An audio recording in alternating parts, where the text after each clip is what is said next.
Je n'ai jamais considéré ma peinture comme un art de simple agrément, de distraction.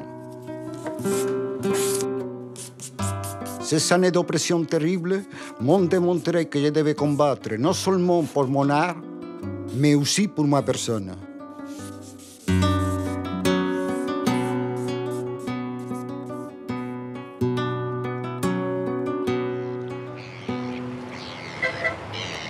Paris, 1937. Le peintre espagnol Pablo Picasso, le maître du cubisme, s'est installé dans la capitale depuis le début du siècle.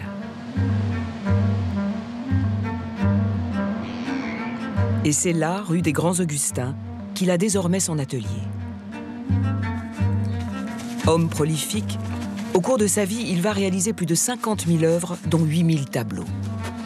Le plus monumental et sans doute le plus emblématique de son œuvre, Guernica, une toile qui va naître des événements de 1937.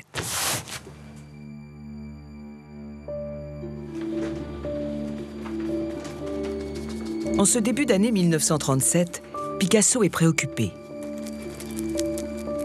Depuis de nombreuses semaines déjà, la guerre civile fait rage en Espagne, son pays d'origine.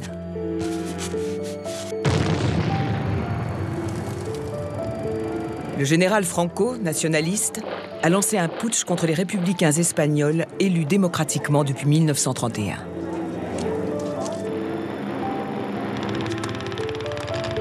L'horreur se matérialise le 26 avril 1937 dans la petite ville basque espagnole de Guernica.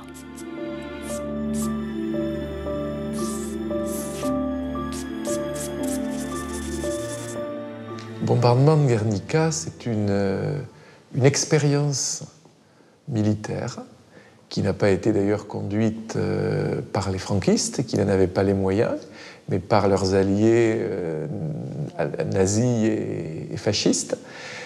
Guernica n'avait stratégiquement, si vous entendez par là un champ de bataille, n'avait aucun intérêt, mais il s'agissait de montrer qu'on pouvait frapper une population civile n'importe où, à n'importe quel moment. Il s'agit juste de terroriser. La Légion Condor, unité d'élite de la Luftwaffe, va bombarder sans relâche la ville. Pour le régime nazi, c'est le moyen de mettre au point son système de bombardement, d'entraîner ses troupes, d'expérimenter sa technique. Une guerre avant tout psychologique, dite opération Feu magique. Avec ses 1600 morts, plus de 800 blessés, Guernica ne sera plus qu'un amas de cendres et de larmes.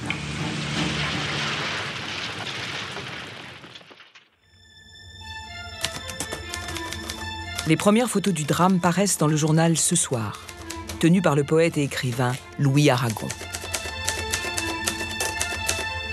Ce 26 avril sonne comme la première date de la barbarie moderne.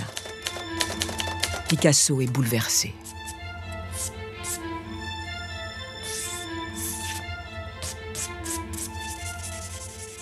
La nouvelle met un certain temps à arriver et il faut évidemment imaginer cette situation où les Français ne sont pas au courant de cet bombardement qui va être très cruel et auquel va réagir Picasso. Au fond, c'est la première fois que l'histoire lui rentre dedans. Il réagit comme un homme qui est évidemment engagé du côté de la République espagnole, qui est évidemment hostile aux troupes de Franco, évidemment hostile à la participation fasciste et nazie au conflit, mais qui est aussi humainement horrifié de ce qui vient de se produire. À ce moment-là, une femme au tempérament impétueux entre dans la vie intime de l'artiste. La photographe Dora Maar. C'est une femme qui est politiquement très engagée, qui est proche des surréalistes, qui a même été très proche de Georges Bataille, qui connaît tout ce monde qui est au fond assez peu nombreux. Vous avez Éluard qui sera celui qui va plus ou moins les mettre en rapport, mais à la mesure où étant elle-même très politisée, très engagée dans le combat antifasciste, elle ne peut que confirmer Picasso dans son besoin d'intervention. Picasso bouillonne. Déjà avant le massacre de Guernica, il a esquissé son opposition au franquisme. Début 1937, il signe Songes et mensonges de Franco. Une dénonciation rageuse, forte et violente.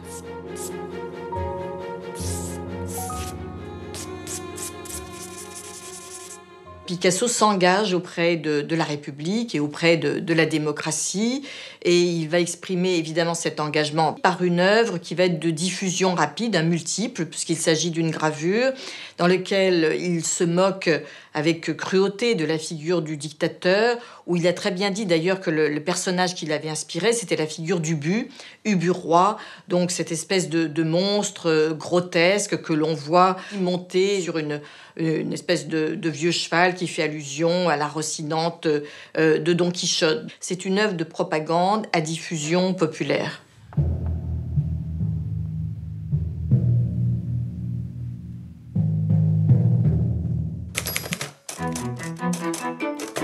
Et c'est une commande officielle qui va fournir une issue à sa colère, si longtemps retenue.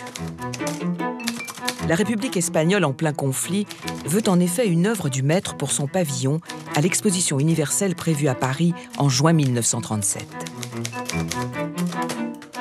En à peine 6 semaines, Picasso peint Guernica, sous l'œil de Dora Maar. Elle va photographier les différentes étapes de l'œuvre.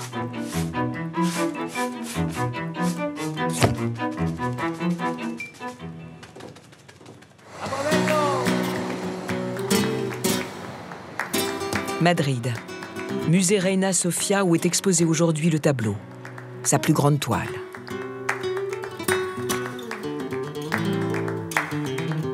Dès le 1er mai, en fait, il se met au travail et puis très vite, il choisit un très très grand format, donc cette toile de 4 mètres de haut sur 8 mètres de long, donc pour inscrire ce grand panorama au sein du pavillon espagnol, donc d'un espace public où il veut que cette œuvre frappe par son format. On voit ces corps en morceaux, comme soufflés en fait par le bombardement, qui sont étalés au bas de la composition. De ce guerrier gisant, il ne reste plus qu'une tête décapitée et un bras qui tient encore une arme.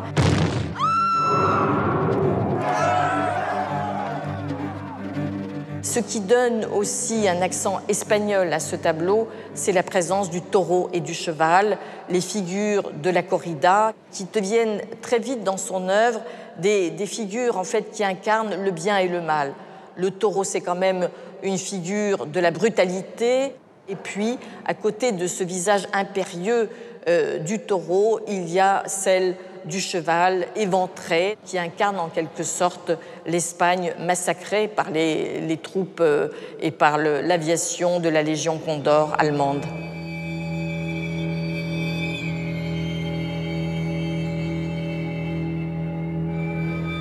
Il a choisi, comme toujours, de jouer sur le contraste très fort, contraste des couleurs, du noir et du blanc de la photographie, contraste des formes aussi rondes ou aiguës.